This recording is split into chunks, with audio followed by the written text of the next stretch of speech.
Thank you for joining me for this very, very important operational briefing here at the Meat Militia. Field Marshal here with His Highness, Lord Edward Yellow Ted. Today, we're dealing with one Professor Roger Seehult, MD, who wants to say a bunch of stuff about research, epidemiology, low-carb diets and stuff. So Ted and I thought we'd deal with what Roger had to say in his little film here and correct anything that we think might be a little bit dodgy, shall we say wrong. That's what we do here, of course, in the Meat Militia. The Meat Militia, we overcome very, very bad ideas with much, much better ones. Don't we, Ted? Ted, are you all right, son? Ted's been fairly inanimate of late. I think he's annoyed because I won't pay his appearance fee. Anyway, let's carry on, shall we, soldiers? Roger, tell us all about low-carbohydrate diets and stuff. Off you go. So there was a paper that was published about 10 years ago in 2013 titled Low-Carbohydrate Diets and All-Cause Mortality, a systematic review and meta-analysis of observational studies. Awesome, except none of the studies reported on what they observed. So there's a shame. Systematic, well, that doesn't necessarily mean something is of quality. It just means some kind of system was applied. Whether that's a good and disciplined, scientifically valid and robust system or not remains to be seen by us today, because, spoiler, staff.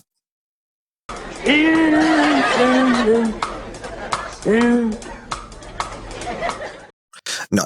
All right, let's hear all about it though, Roger. So let's read what they say here, because I think this is...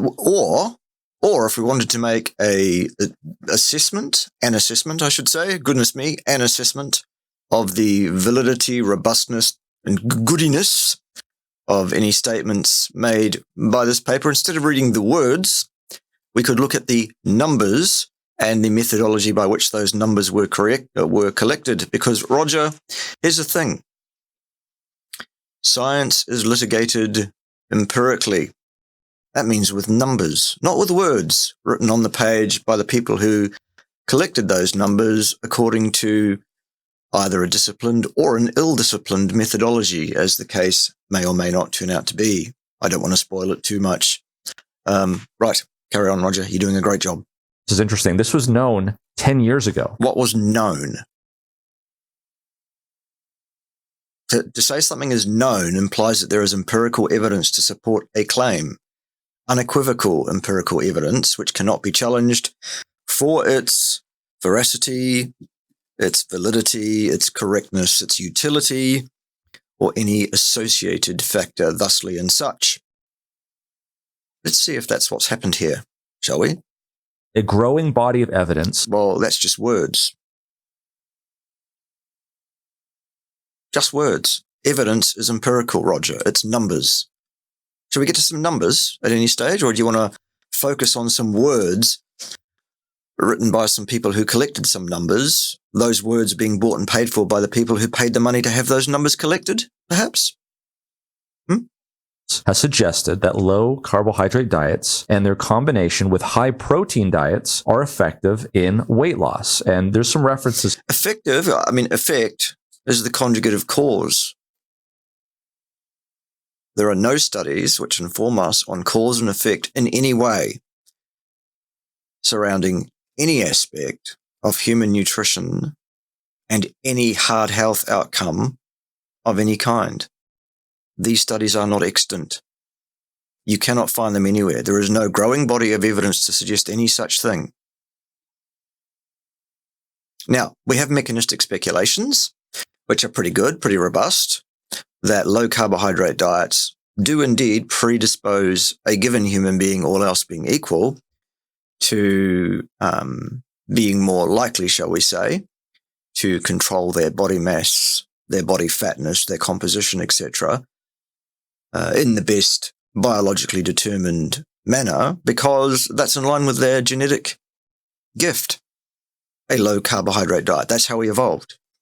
And as such, our organ systems, our biological pathways, pretty much everything about us that makes us human dictates that that is indeed the correct approach nutritionally. It's positive and negative selection pressures. Goodness me, I'm losing all my words today, aren't I, staff?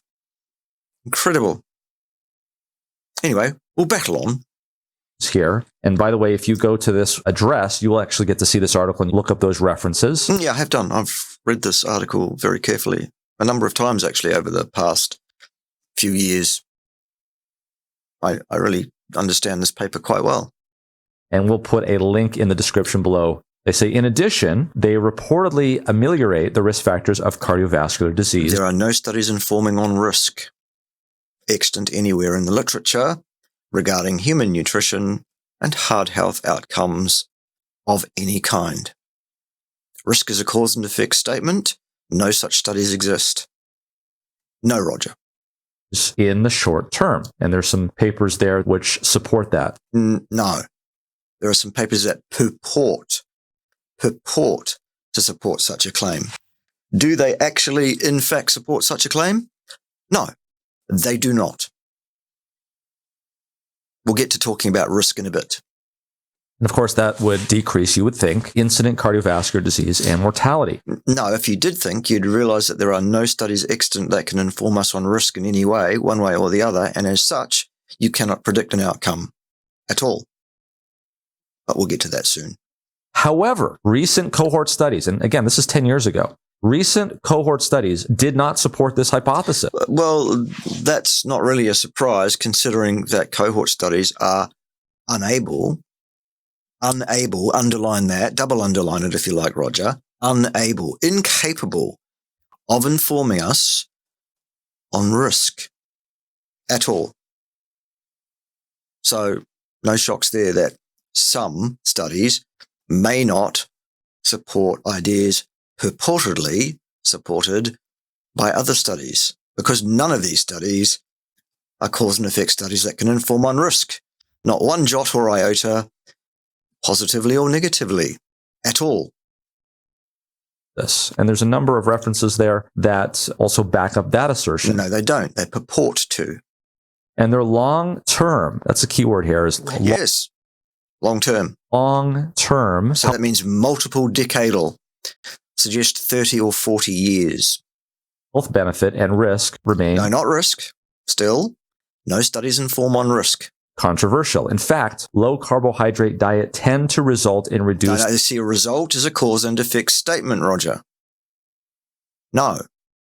Intake of fiber and fruits, and increased intake of protein from animal sources, cholesterol, and saturated fat. So?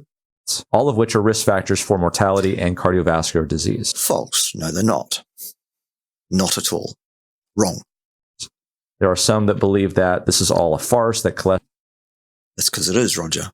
Cholesterol and saturated fat do not in any way increase cardiovascular disease. There's actually really correct. Good evidence for that. And I'm not here to talk about statins or whether they work or not. That's beyond the scope of this talk. But there is evidence that cholesterol and saturated fat is tied to that. No, there isn't, Roger. False. Neither cholesterol nor saturated fat are tied to any hard health outcome, cause and effect, in any way, shape, or form. False. Nevertheless, we're going to take a look at this. And so what they looked at in this particular article 10 years ago was to look at a meta-analysis. And so right. So what?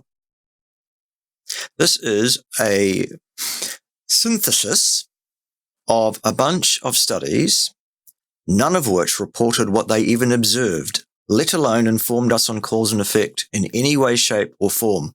They are all confounded by multiple streams of covariates, confounding variables, collinearities.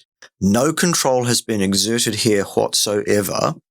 Neither have the populations been adequately randomized and equalized before the beginning of the observation period. This is not science, Roger. This cannot, under any circumstances whatsoever, inform us on cause and effect. Period. Go on though, Roger. You're doing a great job, son.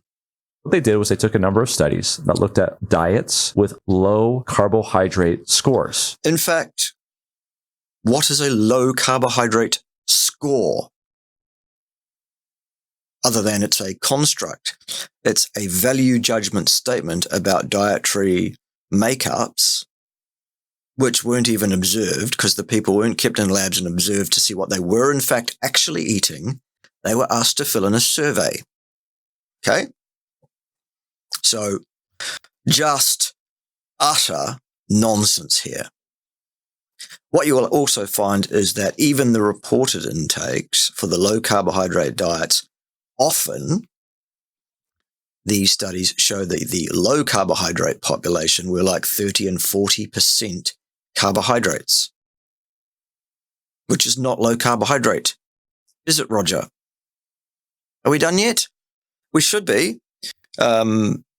2 minutes into your talk here about this topic, but you still have, oh, goodness me, more than 20 minutes left. Why are you still talking, Roger? Why are we not done here? Other than you're either incompetent to read these statistics and appropriately, critically analyze the meaning of them, their veracity, their ability to inform us on cause and effect, or you're an ideologue, a theologue, or both of those things, Roger. Any of those are a good reason for you to cease immediately making videos in this field. Professor or not, medical doctor or not, your demonstrated ability here to look at one of these studies and see the faults and flaws in it, the total invalidating flaws in this absolute anti-scientific rubbish, those are the reasons you should remain silent for all time henceforth. Kindly do so. But in the meantime, finish what you're saying here so that we can finish doing the roast, as it were. Off you go. That's there in A. And also a low carbohydrate to protein score. Again, a score. No, Roger.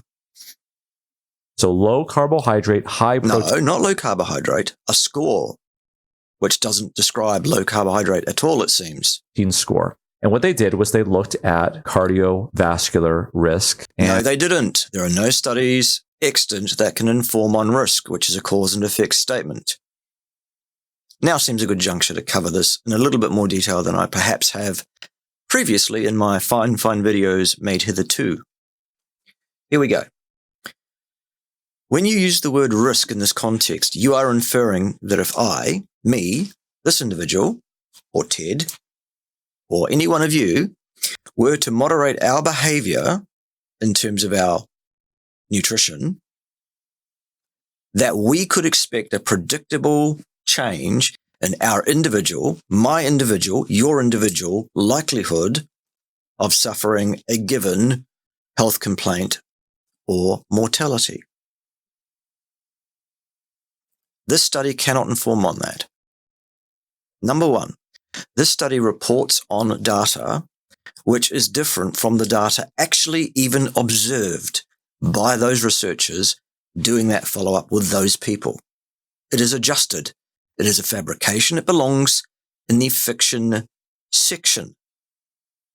You cannot pass out, proportion out, and attribute causality or partial causality to a hard-baked, mixed outcome in terms of its causality by doing a multivariate regression. That is impossible. In the same way that you cannot determine causality with a single variate regression, there is no way to determine it using a multiple variate regression either. All you're doing is adding error on top of error on top of error on top of error on top of error. You are not actually determining causality or partial causality. If I was to die tomorrow, God forbid, how could you possibly attribute the cause of my death proportionately to drinking carbohydrate intake, drinking, comma, carbohydrate intake, comma, alcohol, comma, inactivity, comma, stress, comma, whatever, and say it was 25% this, 25% that, and 25% the other, for example. That is impossible. The outcome, death, is hard-baked. It happens or it doesn't. And there are multiple factors that contribute to a person's death. There is no way, using mathematics or math, that you can parse out how much you can attribute the cause of my death to any one of those factors. That cannot be done. It's absolute nonsense. It is anti-science.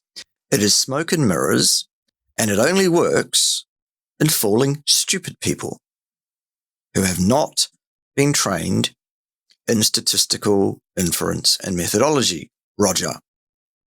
Okay? You cannot inform on any person's risk by looking at a prospective cohort study. Neither can you actually inform on the risk in the cohort that was studied, because it's adjusted, and because what we're looking at, if we were to present our data unadjusted, would be looking at incidence. That which did happen, that which demonstrably occurred, that which has a probability of 1, because it has occurred. Risk is a statement about odds, the likelihood of something happening in the future. You cannot predict the future from what has already happened in the past. The underlying situation in which a new cohort of people in the future will sit is different from the one that those people in the past did sit. I hope this is going up 1 or 2 flagpoles. Okay? You cannot extrapolate into the future based on what happened in the past in terms of heart health outcomes versus what people told some researchers they were eating without those researchers actually keeping those people under lock and key and observing what they in fact did eat even. Okay? This is absolute rubbish. The way it's being used is rubbish, is what I'm saying. Okay, carry on, Roger, though. You're doing a fantastic job, son. And risk of death. No, not risk. No, not at all. I've just covered that. Not risk. No. When you look at these, you can see here that they're all on the right side of that line. And so, yes, and they're all fabricated data points, i.e. adjusted, so none of them are valid to anything. If they weren't adjusted, which they are, then what they would be a valid measurement of in that case would be of the association between what people told the researchers they were eating, not what they actually were, and hard health outcomes of the kind they're talking about here. So not risk, even. Incidence. Okay. And basically, they're all at the lower confidence bound, so close to 1.0 as makes no odds, really.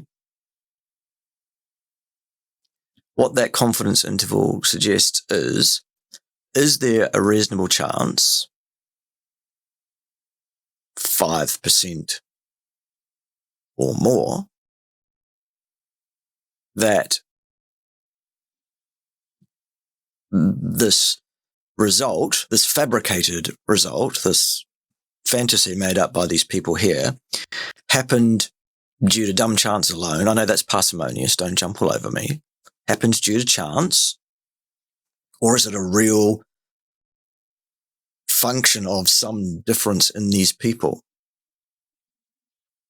Looks like p-hacking, doesn't it? P-hacking is usually quite easily detectable by looking at a bunch of things that are just over the threshold, so-called, for statistical significance, as it's called. Okay, so these are probably hacked, every one of them.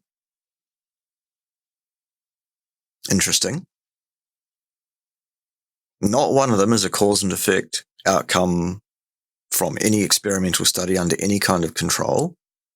All of them are confounded absolutely by confounding variables, covariates, collinearities that are completely uncontrolled. The groups are not equated, properly randomized in the first instance.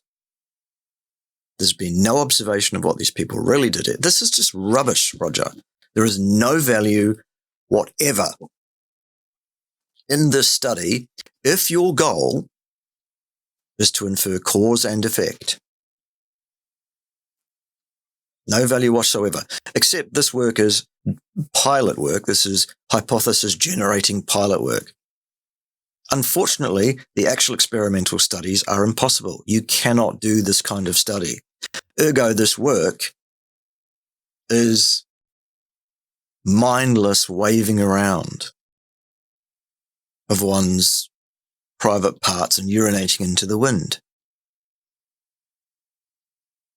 Trying to push excrement uphill with a stick is what this is. This is rubbish. Total anti-scientific rubbish. Shall we move on? When you put them all together, what you get is a statistic that suggests that it is almost certain that there's no meaningful difference here at all, because you've got a 1.31 relative incidence in this study on a baseline which is remarkably low in the first instance. Mostly these epidemiological studies that look at mortality have baseline incidences, i.e. that which is deemed to be so-called risk ratio 1.0, of around about 8 cases of mortality per 10,000 person years of follow-up. And even that is above the rate that you find in a generalized population. Why? Because all of these studies you will find on mortality started with a population of people who are probably 50 to 60 years of age on average when they began following up. So number one, they've had 50 or 60 years of all sorts of completely uncontrolled degrees of freedom leading into their health status before they even started. So there's no way of extrapolating this to anybody on that basis. And secondly, if you are under 55 to 60 years of age, this study does not apply to you. It does not represent you. You are not part of a population representative of the population looked at in this study. You forgot about that too, didn't you, Roger? Goodness me. So what we can see here, basically, you can see that the left-hand edge of that diamond-shaped figure, this one here, that one, is so close to nudging that 1.0 line that what you can really clearly see here is absolutely nothing to see here. Even after they've fantasized about it, fabricated their data set to something that it never was in the actual observations made, and made out like they're asking people a survey about what they're eating is able to inform on what they really are. Those people being 55 to 60 years of age at the start, not controlled, not properly randomized. This is not science. I hope this is going up flagpoles. I really do. All right. So no, Roger, you've misinterpreted this study result, its veracity, its meaning, its place in the universe so badly that your professorship is now a joke. What you ought to do is renounce your professorship, and while you're at it, package up your PhD, if you've even got one, and send it back to the issuing authority, asking them to nullify it, thanks, because you are not competent to speak on this topic. And you've completely gone outside your lane and done so. Ergo, you've destroyed your own credibility for all time. So, there you go. You'd never do that, would you, Ted? Speak on something that you didn't know about? Ted? Ted? Yeah, can't do a thing with them. Let's carry on. Is an increase risk. No, not risk. It doesn't inform on risk. Not at all. Not one jot. Not one way or the other. Not one iota. No, Roger. Not a decreased risk, but no statement about risk is made here. None at all. Except by the authors of this paper who are inappropriately using the word risk, which the study is incapable of informing upon. from its very foundations. So no, Roger. Increased risk of all No. mortality with these low carbohydrate diets. How low were they, Roger? What was the macronutrient breakdown of these diets, Roger? Were they in fact low carbohydrate diets, Roger? Or were they in fact mostly 30%, and that 30% and above, as per reported by the people who said that's what I'm eating, and the researchers just wrote that down and said, okay, that's what you're eating, I believe you. Good. Same thing here, as you can see, with this low carbohydrate to high. Nope. Look at the lower bound there, 1.01. There it is, 1.01. And look how close it is to nudging that line, which is what that 1.01 refers to. Nothing to see there either. Nothing whatsoever. No. An absolute fantasy. And, in fact, 2 of the 4 data points there, well over 50% of the representative data, in fact, because of, you can see that from the size of the red square there, both cross one, i.e. not even statistically significant, let alone of any meaning. Roger, no. Nothing of any value here, nothing to see here. Let's move on, shall we? What's next? Protein scores. So the conclusion of this paper, which looked at observational data. It didn't. No, it looked at reports of what people said they were eating. That's not observational. Okay? Observations are what happens when you control and keep subjects under lock and key and watch them. That hasn't been done here, Roger. Not at all. Not a randomized controlled trial. That's right. It's not randomized at all. So therefore, it's also invalid. Observational data. So it's not observational still. Are potential confounders here. Yes. Completely uncontrolled study. Not science. Of no value. Why are you wasting our time, Roger? They say that low carbohydrate diets were, and the word here is associated with a significantly... But they weren't. Because number one, they weren't low carbohydrate diets at all. And number two, these people did not verify what the people were eating by observing them eat it. We're done. Higher risk of all... No, not risk. It can't inform on risk, not at all. And even if you took these statistics as valid, which they're not, neither one of them shows a meaningful, clinically useful difference at all. They are both so close to 1 that the lower bounders makes no odds. Based on an incidence of 8 per 10,000, give or take, in the first place, what's 30% basically of 8 per 10,000?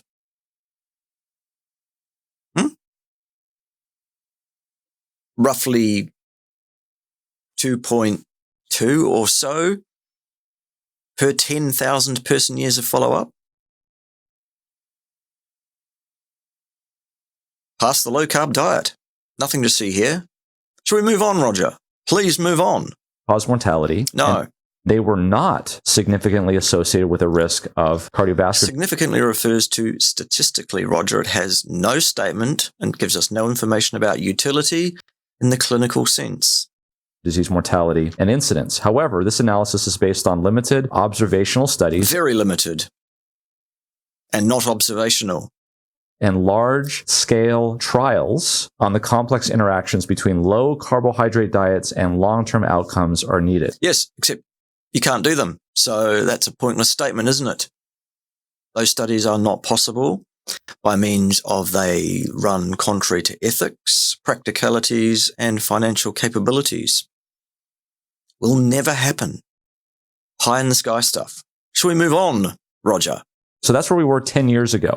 They said, hey, we're seeing a signal here. No, we're not. That's not a signal. That's well within signal to noise parameters. There's not even a signal to see here, Roger. A competent statistician will tell you that. It's an associative study. It's observational. No, it's not still. And so we really can't make a causality. But there you go. There you go. We're done. Right there. Thank you, Roger. We need to follow up on this. Why?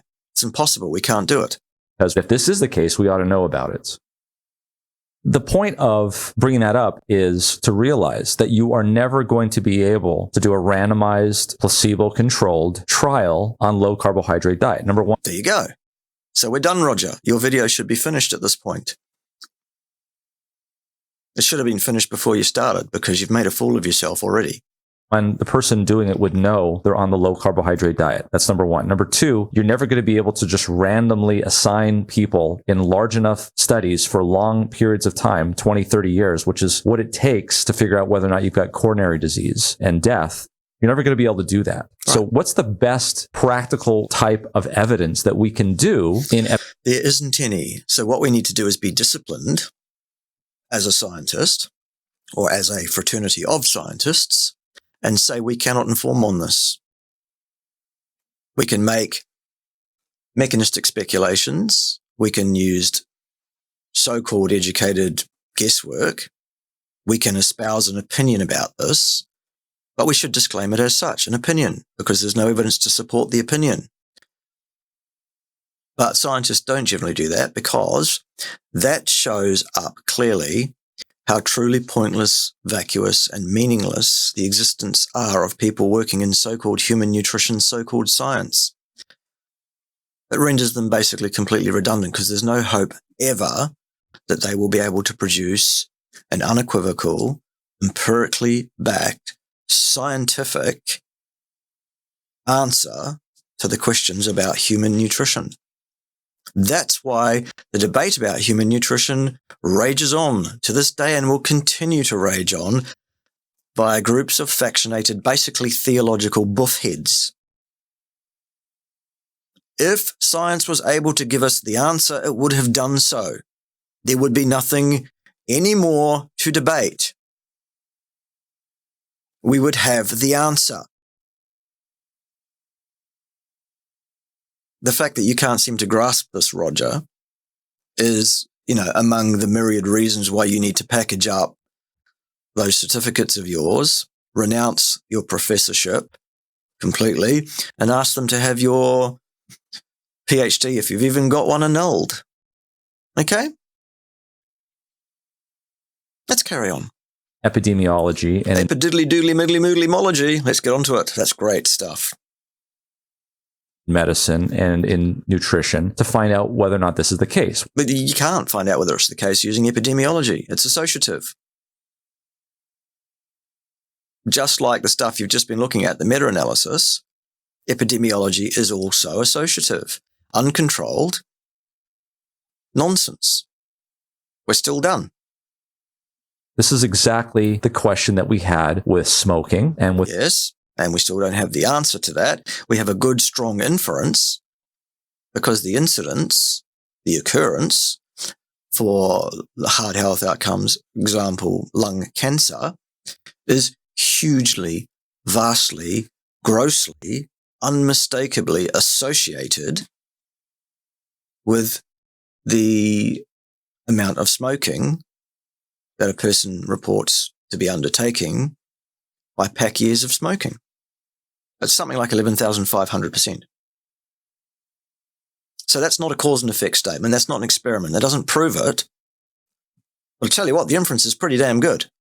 It's worth taking note of. It's worth thinking to yourself, well, if that's the case, it's probably best if I don't smoke. Given that smoking is not a necessity or a requirement, there's no recommended daily intake of cigarette smoke for any reason. It's not metabolically required in any way. Perhaps it's just something we should avoid. Fine, no problem. With asbestos and sure, same thing with asbestos. You don't need to use asbestos in buildings, for example. Asbestos is something that has been used. It's not required. It's not necessary. There are large relative increases in disease processes associated with exposure to it. Large, huge. As such, perhaps that's something that we can remove. Still isn't proved to be cause and effect. With these other exposures was how do we show without doing a randomized controlled trial that smoking causes lung cancer? You can't. That's the point. However, the inference is very, very strong.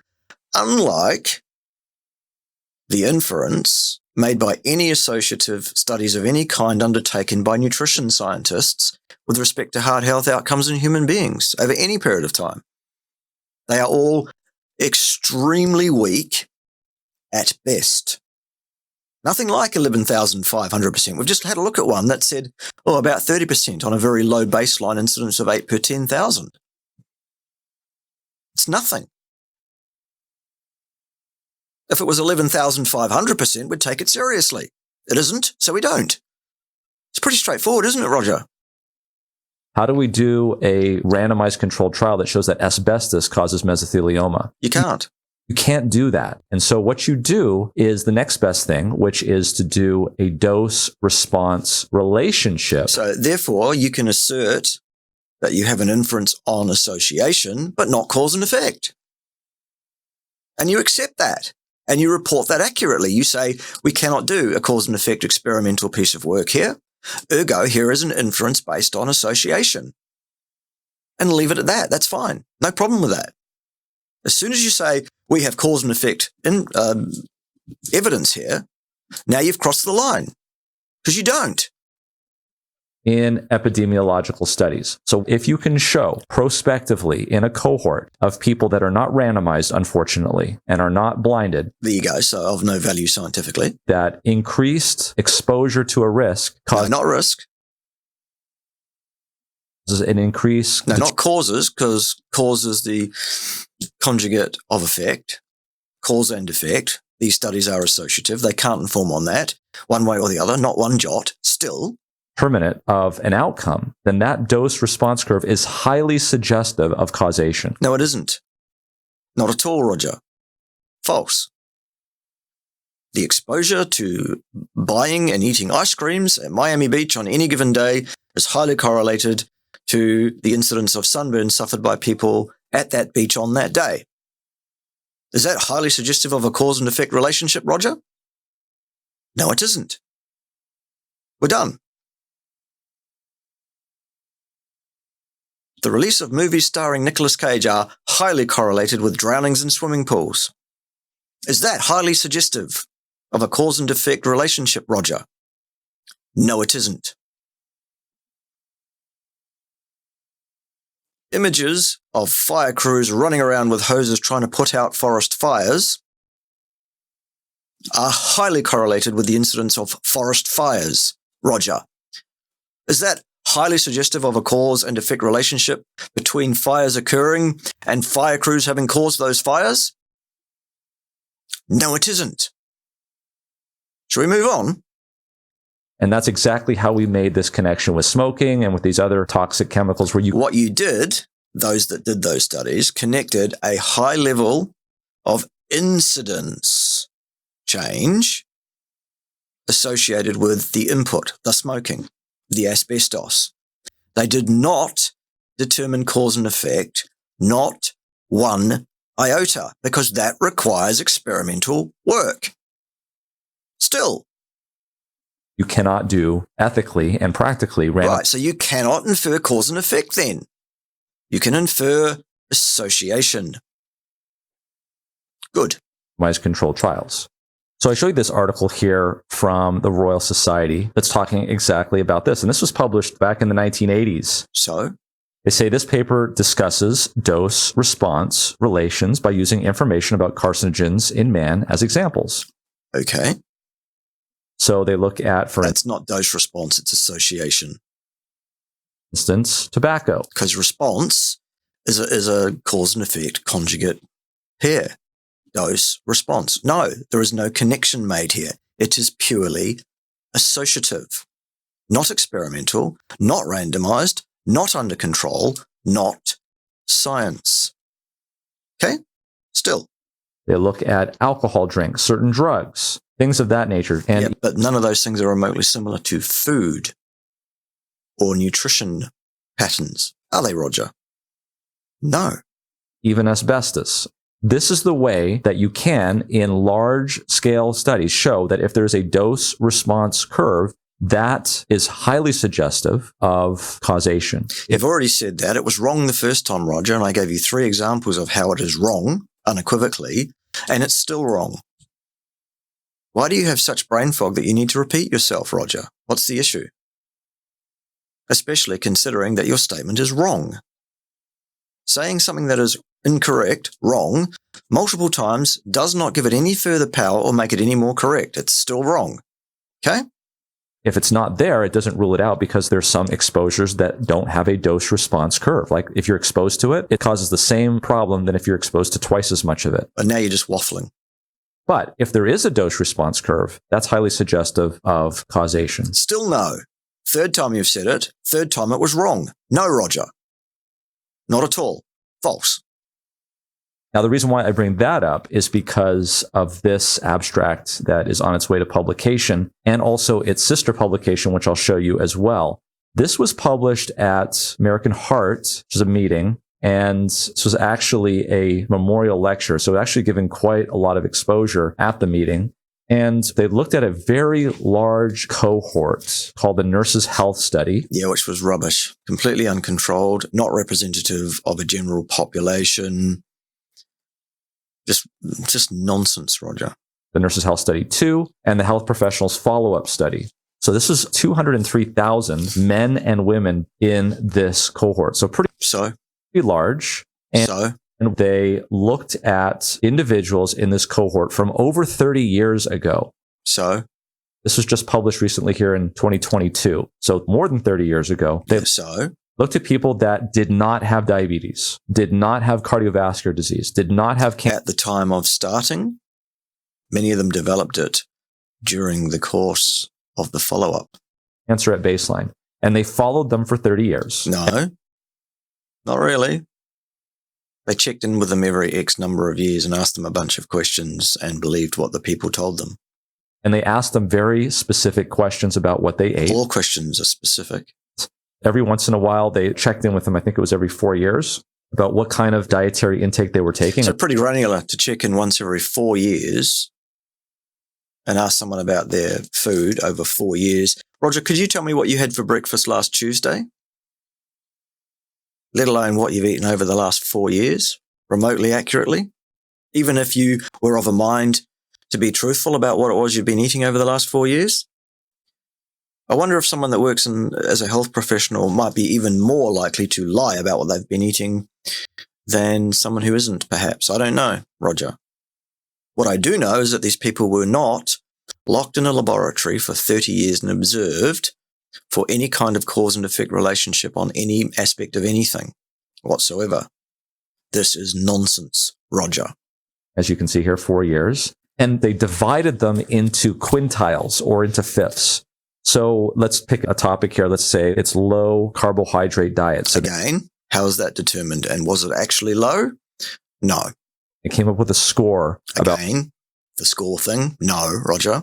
How intense they were on this low carbohydrate diet. And so those in the first fifth, the ones that were the weakest in terms of low carbohydrate diets, were given a reference number of 1. And then they said, well, if we go to the second quintile, how much more likely are they to get diabetes? Well, we don't know, Roger, because this study can't inform on likelihood because it's uncontrolled, randomized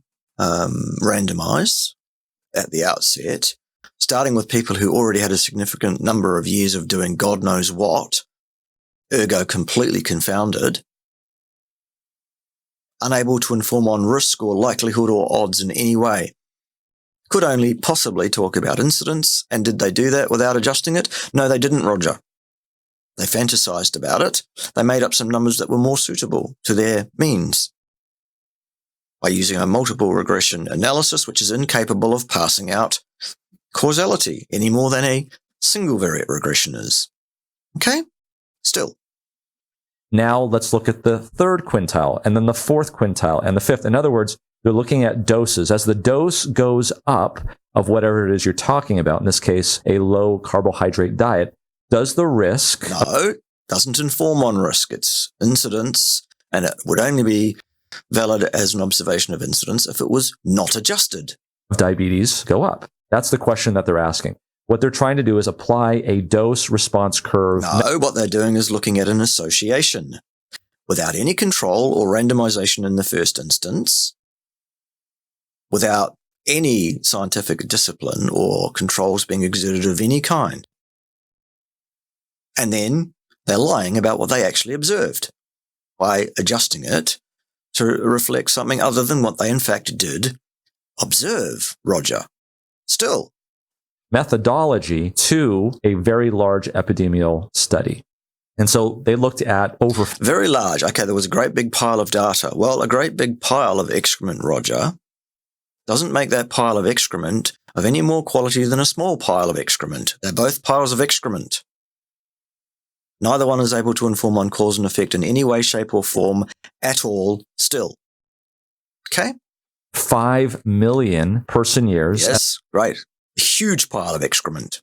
A follow-up. What they found was that there were 20,000 cases approximately of type 2 diabetes. Right. So 20,000 total cases, or less than 20,000 total cases in 5 million person years of follow-up.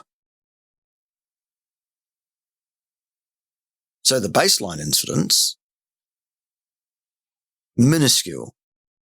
So you're going to need a massive relative difference between the quintiles to see that you've even got anything worth looking at all, or considering to be of any value or utility to anybody in the real world ever. Is that what you got? That were documented. So they wanted to know, how did those 20,000 cases of diabetes fall out with all of these people? What were the risk factors? No, not risk factors. No, not at all. Still can't inform on risk at all. No. Caused these people to get... No, not cause. That's the word cause. No, this study cannot inform on cause or effect. Diabetes. The results were people who had higher overall low carbohydrate diet scores. In other words, the people that were the most intense on low carbohydrate diets actually had the highest risk. No, not risk. No. Not at all. Wrong, Roger. Of type 2 diabetes. And again, this was in a dose response. No, it wasn't. It was associative. And it was adjusted. So ergo, it was a fantasy. Belongs in the fiction section, Roger. Still. Manner. So we can talk about all of the confounders. Yes, let's. This is not just association now. Yes, it is. Still. And, well, it would be if it was unadjusted, which it isn't. So no, Roger. False. A prospective observational study. No, it's not observational at all. Did they keep these people in labs for 30 years and observe them? Because that's what observation is, Roger. They didn't do that, did they? So no. Yes, generally speaking, that can be plagued with confounders. Yes, and is totally confounded. Absolutely. By a milieu of confounders, covariates, and collinearities. We're done here. The way they did actually control for those confounders. No, they didn't, Roger. No. These people were free living under their own recognizance. You can still have problems with confounders. Yes. Confounded as a confounded thing. Nonsense, not science, rubbish, and you're an idiot, Roger. The issue here, though, is that they did a dose response curve. No, they didn't. Still. And they found that it was actually there. No. They manufactured an association. Is what they did. Let's be honest about what's occurred here, Roger. So this is the same type of evidence that we would look at smoking and lung cancer. And no, it isn't. Did you find 11,500% difference between quintile 1 and quintile 5, Roger? That'll be interesting if they did. They didn't, by the way. It's asbestos and mesothelioma. So therefore, it's not the same kind of evidence at all. It's a completely different sort of evidence, in fact. Take a look at the data. Let's.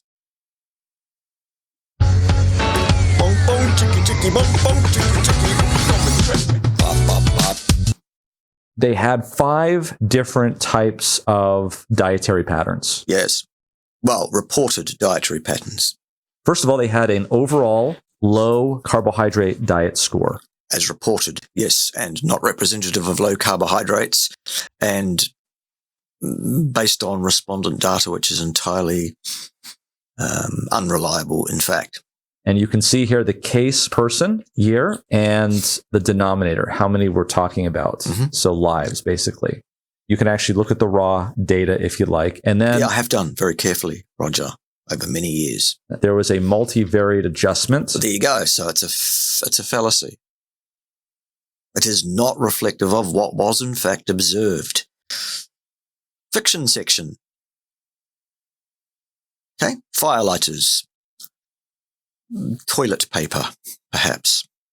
And the multivariate adjustment adjusted for age, ethnicity, smoking status, BMI, alcohol, multivitamin use, physical activity, total energy intake. Right. So how would you do any of those adjustments, Roger? Do you even know? Are you even acquainted with the process of how that is done? I'd suggest you probably are not. Because if you were, you wouldn't accept this for a second as being remotely scientific or acceptable. At all. How many of those are collinearities? Age, smoking status, whatever that means, BMI, alcohol consumption, multivitamin use, whatever that means, physical activity, however that is estimated with a huge error, total energy intake, well, that's just a laugh. Watch my channel and you'll learn a lot about that, etc., etc., etc. How many of those are not even variables? They are categoricals, thus meaning you would need to do a logistic regression, which is just so far beyond a joke that I'll cover that another day. But the error of that thing, in terms of its complete removal from any objective reality of any kind, is beyond laughable. I promise I'll cover that another day in a video. I don't have time for that today. This is just rubbish, Roger. You have been taken in, you have been fooled precisely because you are not a competent statistician. Or you do not have a competent faculty of scientific reasoning and discipline in your mind. As such, you're making a fool of yourself. It's embarrassing for you. Thousands and thousands and thousands of people are going to watch this video by me, Roger, and they are laughing at you. You are a laughing stock. You are not a scientist. You are not a scientist's backside, son. You have no idea what you're talking about. This is totally unacceptable. This is rubbish. Shall we move on? Family history of diabetes, hormone replacement therapy, and oral contraceptives. So all of that was adjusted for. Right, so a complete fantasy. An absolute, complete removal of this data set from what was actually observed, i.e. nothing like the actual reality of the situation here at all. So it's not even an associative study. It is a fantasy. Good. A multivariate analysis. And we see here in quintile number 1, that was given the reference. So the question is as we go up from here. So what that means is they've applied the so-called risk factor there of 1.0 at an incidence of just under 3,000 cases of mortality per million person years of follow-up. So the baseline incidence there is 3 per 1,000 person years of follow-up. Or in a 100-year lifespan for a given individual person, say, 0.3 incidences over 100 years. In terms of the intensity of low carbohydrate diet score. God, he really is laboring this point and not showing any appreciation of the subtleties, the meaning of it, its place in the universe, its veracity or its utility at all. This is just waffle, Roger. Incompetent, asinine waffle. Or what happens to the odds ratio of developing type 2 diabetes in 30 years? And what between the ages of 30 and about 60, yeah? Can see here is that the low carbohydrate score went up 7% in the second quintile, 12% in the third quintile, 20% in the fourth quintile. Yeah, but what's 20% on 0.3 per 100 years, Roger? Even if that was actually what was observed, which it wasn't because it was adjusted, and if that was causal, which it isn't. So what's the utility here, Roger? And at the highest level of 28% in quintile 5, right? How does that 28% compare to the comparison you made with smoking and asbestos, which is around 11,500%. Because you said it's the same kind of data. Is it though? Looks like not, doesn't it, Roger? Okay, are we done? Well, and 28% in the fifth quintile, the most extreme. And that trend was statistically significant. So what? Was it of utility? No. Does it reflect or inform on any aspect of actual reality? No. Is it cause and effect? No. Is it remotely scientific or disciplined? No. This is rubbish. This is numbers for the sake of numbers, Roger. See, science is litigated empirically, but it's litigated empirically with a critical view on the methodology by which the numbers you're talking about were collected. That's the part you've missed entirely. That's the part I'm filling in for my viewers and hopefully for a number of yours. Okay? Then they looked at the sub-fractions of this. They looked at an animal-based LCD score. This is an LCD or Right, so here's the theology coming into it, because remember, this is adjusted, i.e. fabricated, i.e. made up. This is a fantasy. This is a great story. Unfortunately, however, there wasn't enough emphasis on the dragons. There was a bit too much incest, and the ending really fell flat. It was really, really quite disappointing after 8 seasons. I'll get over it one day, perhaps. A low carbohydrate diet, which primarily gets its protein and fats from animals. Yes, where you should actually derive those things in your diet, because that's how we've evolved over 4.5 million years, Roger. If you look at some actual science, some anthropology, it will tell you that, and you'll understand that that is so. And when you apply knowledge of Darwinian evolutionary fact, you'll understand why that means that we've evolved to suit that behavior, that demonstrated behavior that we have indeed definitely undertaken. Okay? Here we have quintile number 1. This is the reference. For God's sake. Either Roger or his audience, or both, are clearly painfully stupid. Or Roger has very, very serious brain fog. Or all of those things are true. Make a comment under the video. Let me know which of those is true or all of them. Do that now. We'll wait. Talk amongst yourselves while people do that. Here we go.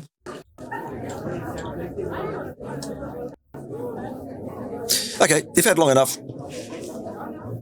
Shall we carry on? We go up to 2, 11%, 17%, 26%, and a 35% increase. Right, so a fantasy, once again, not based on reality or even descriptive of any kind of reality, not scientific, not of any value, not even really a great story. Should we move on? In getting type 2 diabetes in a population that doesn't have type 2 diabetes.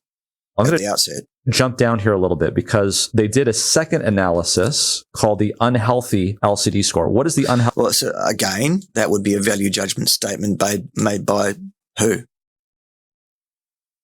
Who's the competent person who understands human physiology that's made that assessment? And what value is this given that it's a fantasy, it's adjusted, it's fabricated, all of the things that this whole data set has that lead us to the inescapable conclusion that this is absolute anti-scientific crackpottery and nonsense of the highest order. Healthy LCD score diet. It's simply the animal-based LCD score, plus they added one other thing to it. They de-emphasized whole grain. So these are people who would have low-carb diet. All right, so it's unhealthy if it doesn't contain whole grains. Well, there you go. There's the validity and veracity of this entire section of the data set completely eliminated right there. Primarily based from animal sources. And then they would also avoid whole grains, things of that nature. What they found there is that it was even worse than the reference. No, here. It wasn't. It was just another number that's been made up by some researchers that want to push a certain theology. Nothing to do with reality, nothing to do with science, and certainly not any information about risk or cause and effect in any way, shape, or form, Roger, whatsoever. Not at all. Here. Instead of an 11%, it was 17%, 23%, 35%, up to 30%. When do we get to the part where there's one of these numbers that's 11,500%, Roger, like smoking or asbestos? When do we get to that? Should we wait for that?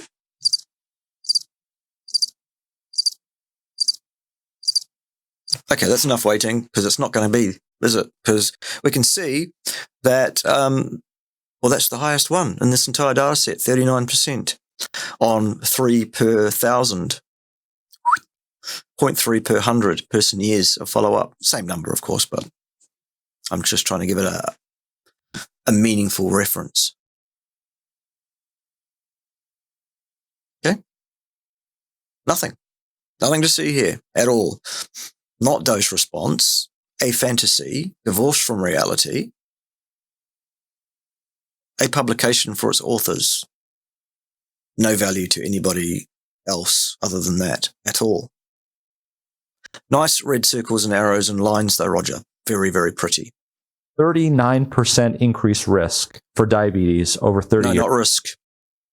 Not risk at all. Remember, these studies are incapable, underline that, Roger, incapable of informing on risk in any way. How do I know? Well, that's what I do. I wear a brightly coloured set of fatigues and I know things. Years in this cohort. As you can see here, it was a dose response curve. No, it wasn't. Still. And it was statistically significant. So what?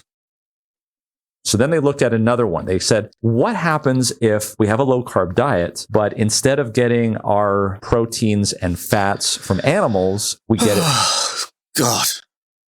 You mean what people said they were eating? From vegetables. And that was the vegetable-based LCD score. Here we have the reference again.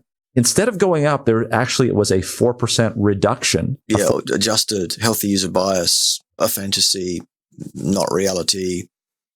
We're really done, Roger, on this. Have you got anything of any value to share with us at all today?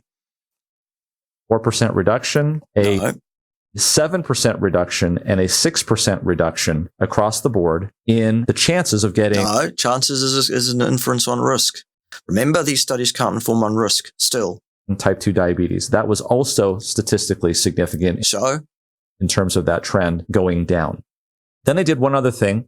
They called this one the healthy LCD score because instead of just doing vegetable proteins and vegetable fats in the low carbohydrate diet, they also de-emphasized refined carbohydrates. So what are refined carbohydrates? They're carbohydrates that are refined, Roger. We understand that. Should we move on? Be like soda. The clue is in what it says there, refined carbohydrates. It's only 2 words. They're both quite simple words.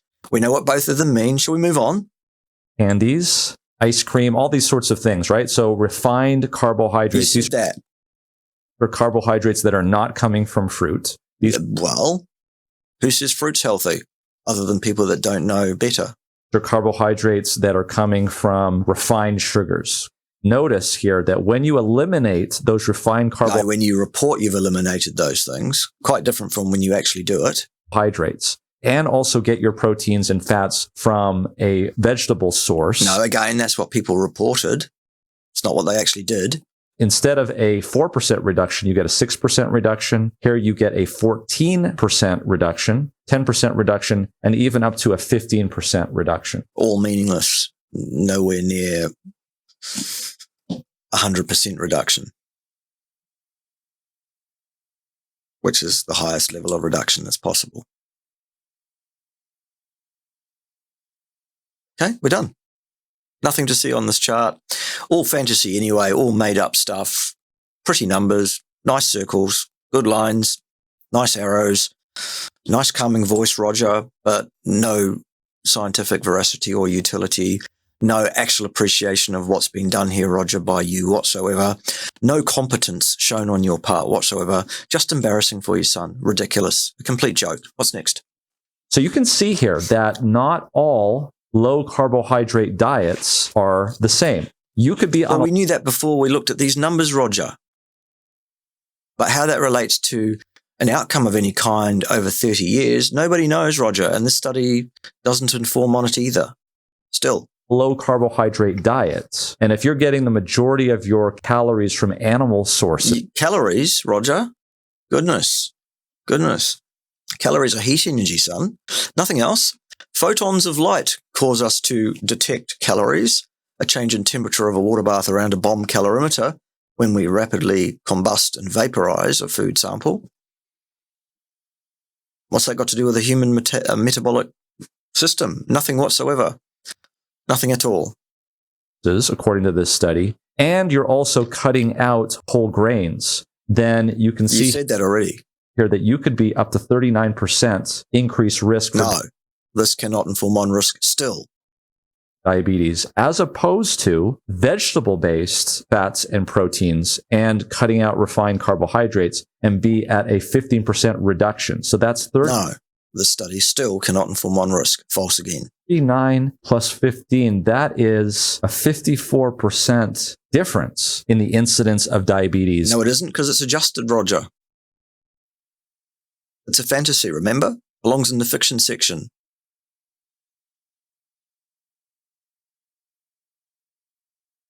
Depending on the type of low carbohydrate diet that depending on the fantasy put together by these authors. That's all, nothing else. Ron. I just hit 13 million subscribers on my YouTube channel, Well done. With Industries. And the secret to that success is vidIQ. No, I don't think it is. I want to show it to you a little differently here. This is not time on the x-axis. This is dose. No, it isn't. It's what people reported. Here we are in the quintile 1 for all of these different categories. And as you can see here, as the dose... Yeah, and all those ones, reference value, are all different. Roger. Did you see that on the actual incidence, the number of cases and the number of person years of follow-up underpinning that? On the left-hand column in the chart we were just looking at before, 1 doesn't mean the same thing for any one of those 5 different lines. They're all a different number. So what does this chart show us? Besides nothing. Fruit salad. Okay, this is not good science at all, Roger. This is just rubbish. Again. Goes up in each one of these categories. If you just said risk goes up, no, it doesn't. This still can't inform on risk. Display gets bigger and bigger. That's what it is that I'm talking about. You're waffling inanely, Roger, is what you're doing. You're not providing us any insight into science, reality, or cause and effect in any way, shape, or form. You're showing your incompetence. You're showing your stupidity and your gullibility. Okay?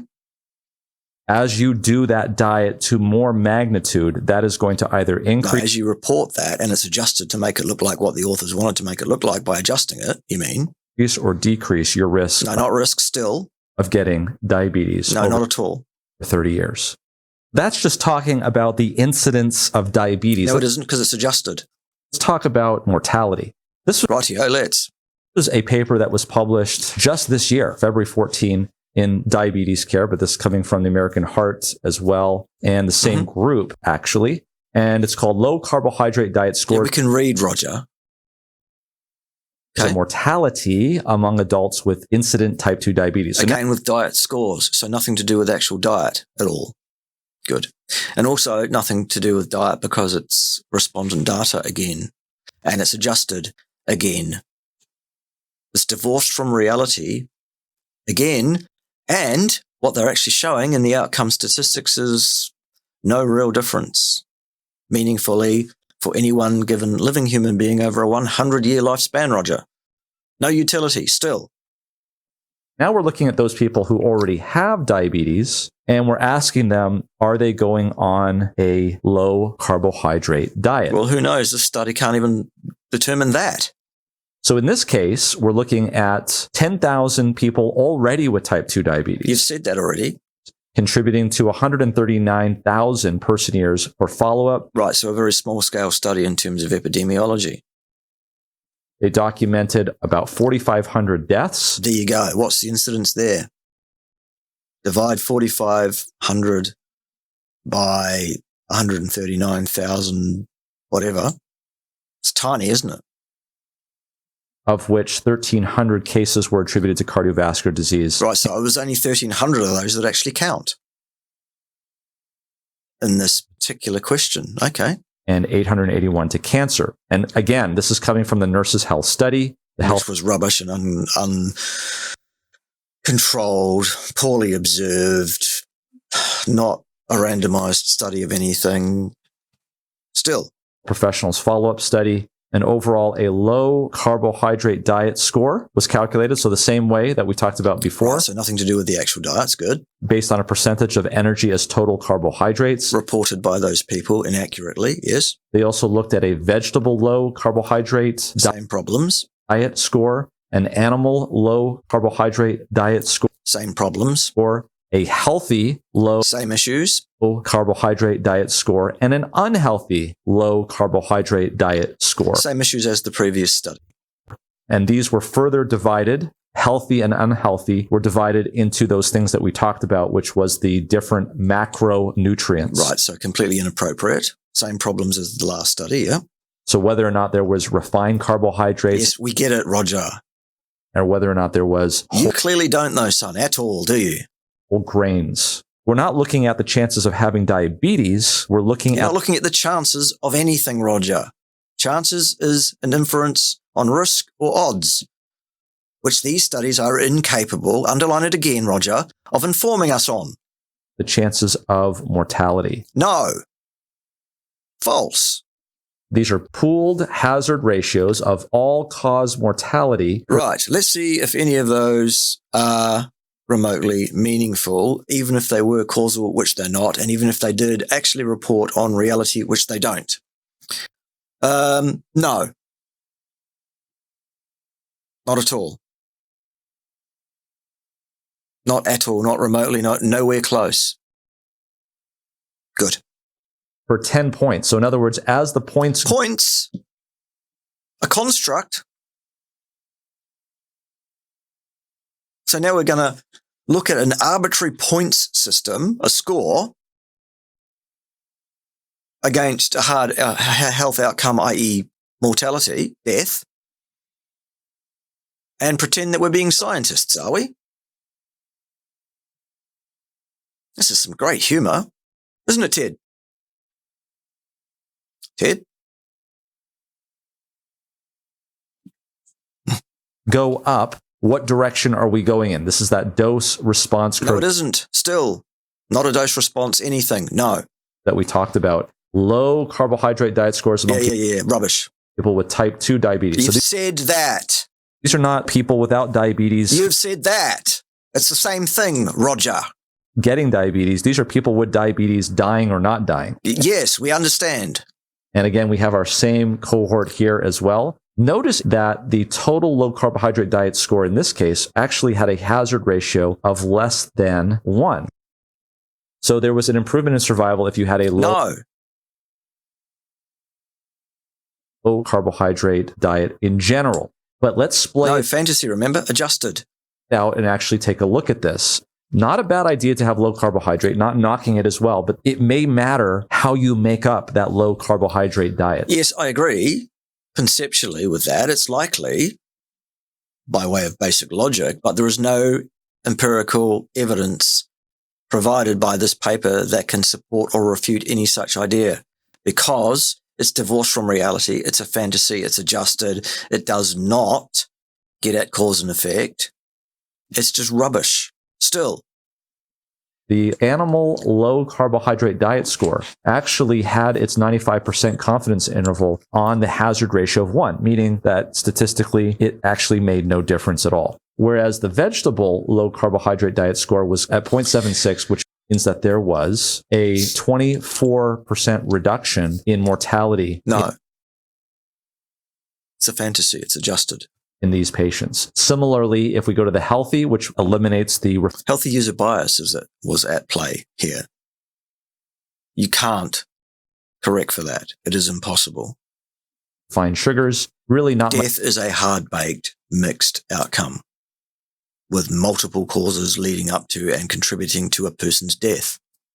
You cannot pass them out. We are done. Much of a difference. It looks about the same. And if we looked at the unhealthy, getting rid of whole grains, you can see there was actually an increase. Yeah, but getting rid of whole grains is not unhealthy. In the mortality in this case. No. Unhealthy user bias.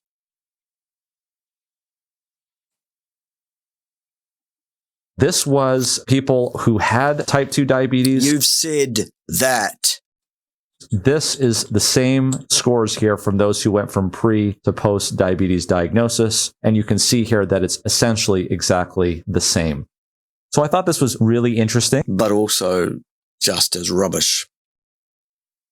In terms of this topic, because a lot of people talk about low carb. And when you look at what it is they're eating, there's not a lot of discussion about. You mean when you look at what they tell you they're eating? Where those proteins and fats are actually coming from. And as I was saying before, there is a huge difference, not only in terms of carbohydrates, proteins, and fats, but there is a huge difference between the types of carbohydrates. Not all carbohydrates are. Yes, we agree on that. Mechanistically, it's very likely that that is so, and there are good reasons to suggest that that probably is so. However, this study, because it is so flawed, so ridiculous, so ill-disciplined, so bastardized, cannot inform on the question or add anything to the question whatsoever, Roger. Are the same. There's a big difference between complex carbohydrates, which comes from fruit, and fruit, of course, has polyphenols in it, which are. Oh, Jesus. Seriously. I'm not even going to bother. Antioxidants, and very important in terms of overall health. So there's a lot. No, they're not. More going on than just the amount of protein, just the amount of fat, just the amount of carbohydrates. I think that's really important to understand. And one of the studies that actually was very. Right. Nothing on these two charts here show us anything whatsoever. Look at the errors around those figures. The 95% confidence ranges around them. There is nothing to see there on either chart at all. Very instrumental in teaching me that was this study of over 500,000 titled Fresh Fruit Consumption in Relation to Incident Diabetes and Diabetes. Healthy user bias. Huge signal to noise ratio issues to the point where this data set doesn't inform in any way. As I already said, you're an idiot, Roger. You are a completely incompetent buffoon. You do not have the discipline and the competent faculty of scientific reason to even see what the problems are here. You are not a competent statistician. This is not a topic you should be talking publicly about. You're making a fool of yourself. Diabetic vascular complications, a 7-year prospective study of 500,000 Chinese. You've said that. Adults. And again, if we're looking at how often they get diabetes. You've said that. And how often they die. You've said that. What you'll see is that as the amount of fruit consumption per month. Is this adjusted at all, Roger? Is it a fantasy like every other adjusted data set in the universe? Are you going to talk about the 95% confidence interval widths around every single one of these figures and how it completely invalidates the trend line as being actually indicative of anything of any validity or utility to anybody? No? That's what I thought. Month goes up, the hazard ratio drops below 1.0. And you actually. No, that's what the trend line suggests. However, the data set can't support that trend line with any veracity because of the residuals around it, Roger. A competent statistician will point to that and say, look, they have a reduction in diabetes the more fruit that you eat. Is Why it would adjusted, Roger? that be? Did they control every other possible confounding, covariate, collinearity, etc.? No? Again? Okay. It seems as though Is this an experimental study with people locked in labs under control, Roger? No? Okay. people think that if you eat fruit, you're going to have higher blood sugar values, and higher blood sugar values automatically Compared with what, Roger? translate into diabetes. That's not the case. Blood sugar Nobody said it was the case. is a surrogate Well, for nobody that knows anything about it said that was the case. hemoglobin A1C, which is a surrogate for diabetes control. There's much more going on in your body than just blood sugar. We can become fixated on that number, but realize that There's much more going on in a data set than a trend line too, Roger. You seem to have completely forgotten that, though. Or, in fact, you probably don't have any training in that whatsoever. You probably don't understand that remotely. when you have whole fruits, whole grains. There are things that are packaged in those fruits and grains which are actually beneficial. Speculation, mechanistic speculation there, Roger. There are no experiments that prove that point. And when we eliminate those out of our diet, there is a detriment. No, not necessarily, because those fruits also contain things that are definitely problematic. So overall, we don't know what the net effect of removing fruit is, because there are no experiments, Roger. Do that. So we can see here, even with all-cause mortality, not just cardiovascular, but all of those error bar lines, those 95% confidence interval lines there cross each other. This is meaningless. It is entirely within the realm of reasonable possibility that the actual true trend line in the whole population of everybody could be a flat straight line across that chart. The same as the one on the left of that. That trend line has no veracity. It has no power about it. The signal to noise ratio swamps all of that. It's nonsense, Roger. Again, competent statistician will point to that for you.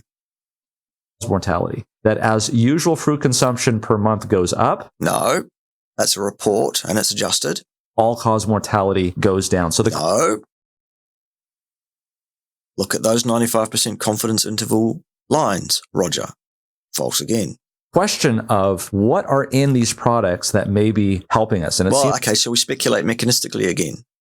Back to the guesswork. Okay, good. It's as though every study that I look at, whether it is epidemiological or interventional or randomized controlled trial, there seems to be a difference between... There are no randomized controlled trials, Roger.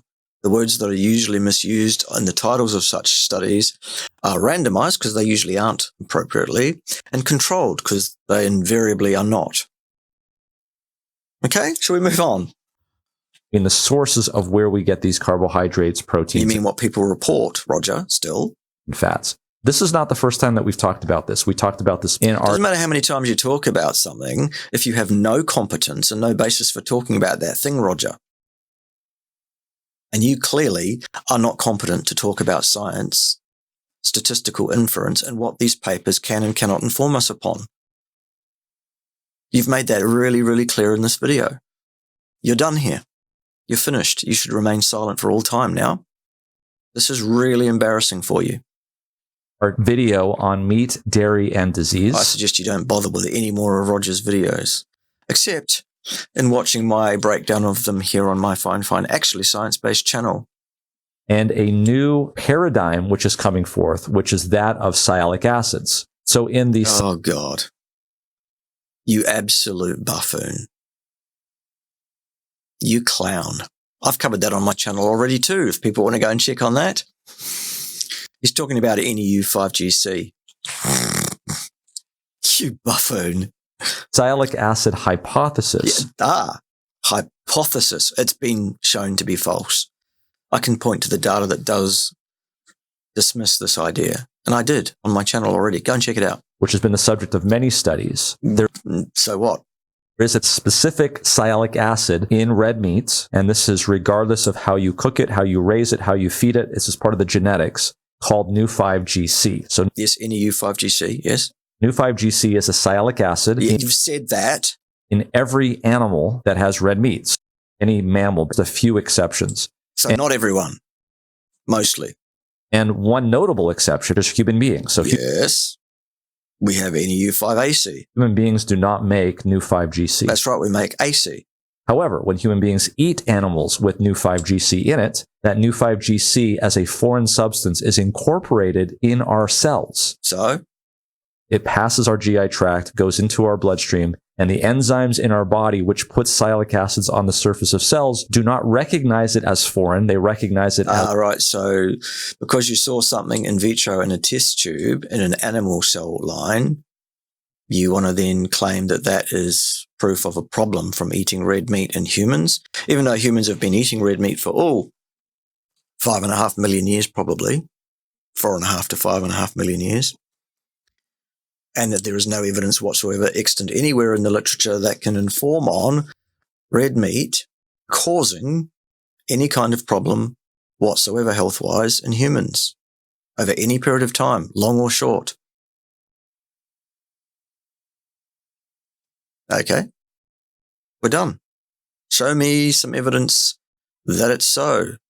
Show me some evidence that for some reason, somehow the human body has evolved in such a way as to react negatively in an autoimmune fashion to the very food that we have relied upon to evolve on almost exclusively for somewhere between 4.5 and 5.5 million years, Roger.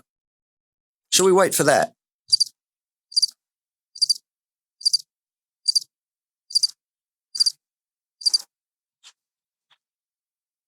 Absolutely ridiculous. As the same, therefore they incorporate it into our cells. Unfortunately, our immune system does recognize it as foreign. And so literally that expression, you are... Literally is literally the most overused word in the English lexicon. And literally, it doesn't add anything to anything. And it doesn't change any of their facts on anything whatsoever. It's just a word, Roger. What you eat actually becomes true. And in this study, which we reviewed in this article, in men and Go women... and look at the video I made on this topic. It actually covers it competently, Roger. In both, what they did was they broke them up not into quintiles, but into quartiles. And they found that new 5GC in those people that had the least amount of new 5GC as an oral intake had the least... You mean what they reported, Roger? ...amount of new 5GC autoantibodies. So? That would be what you'd expect if there was some accuracy in the reporting. But if you look at the antibodies here across men and women, as that relates to what people reported their intakes were, you'll see that there is no so-called dose-response relationship even there, Roger, is there? Whoops.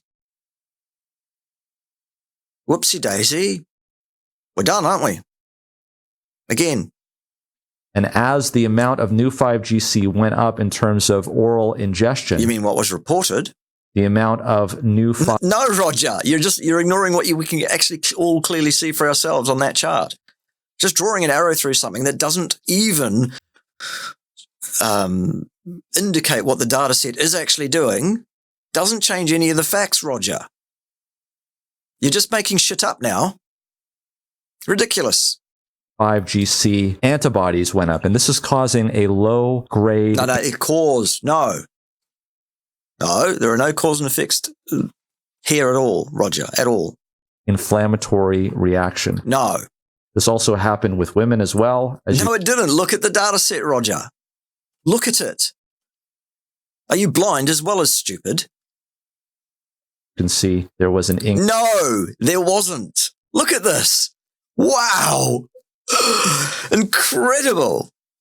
Increase in new 5 auto... No, there weren't, Roger. No.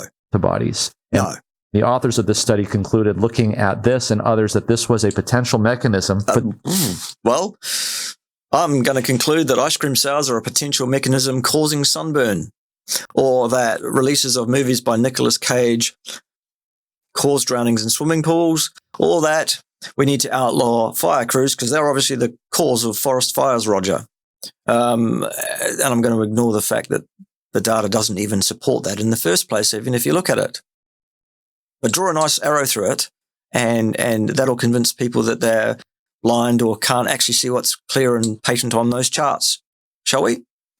But the explanation as to why we see more vascular inflammation in people who have red meat. Unhealthy user bias, Roger. That's why.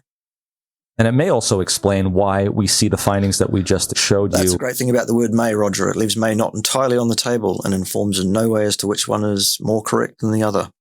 Here in these studies that were published in 2022 and 2023. The hardest. Wow. What are we looking at here? Some ECGs, a diagram of a heart, a picture of some lead positionings on an ECG. Is a very interesting organ, and it is susceptible to getting coronary artery disease. Yes, it is, the heart. And for those of you who are interested in learning more about that, you should probably stick around my channel. I'll do a video on that, which is actually competent at some point. will recommend coming to medcram.com. Yeah, I don't recommend, on the basis of what I've seen here from MedCram, I wouldn't recommend MedCram for any purpose, really, at all. I would recommend staying the hell away from MedCram. This is ridiculous. This is laughable. This is beyond a joke. Right. Anyway, it seems like Roger is summing up, and I've seen more than enough of Roger and his absolute ridiculous nonsense. Not a single competent statement in your entire video, Roger. Not one. Everything you said, absolutely ridiculous, incompetent. You're a charlatan. You're a joke. You have absolutely no idea whatsoever of what you're talking about or what science even is, let alone how it should be interpreted. This is an embarrassment for you, your family, your village, your entire nation of people, whichever that is. You should now remain silent for all time. You're an absolute joke. We're done. All right. The rest of you, you know the drill. Clean up this briefing room before you leave, staff, to take care of your other meat militia duties. File out in single file at slow march with a salute, and enjoy some Vivaldi while you do it. See you next time when someone else will be wrong on interwebs, because it doesn't look like slowing down, does it? Anytime soon. Right. Vivaldi. 2, 3, 4.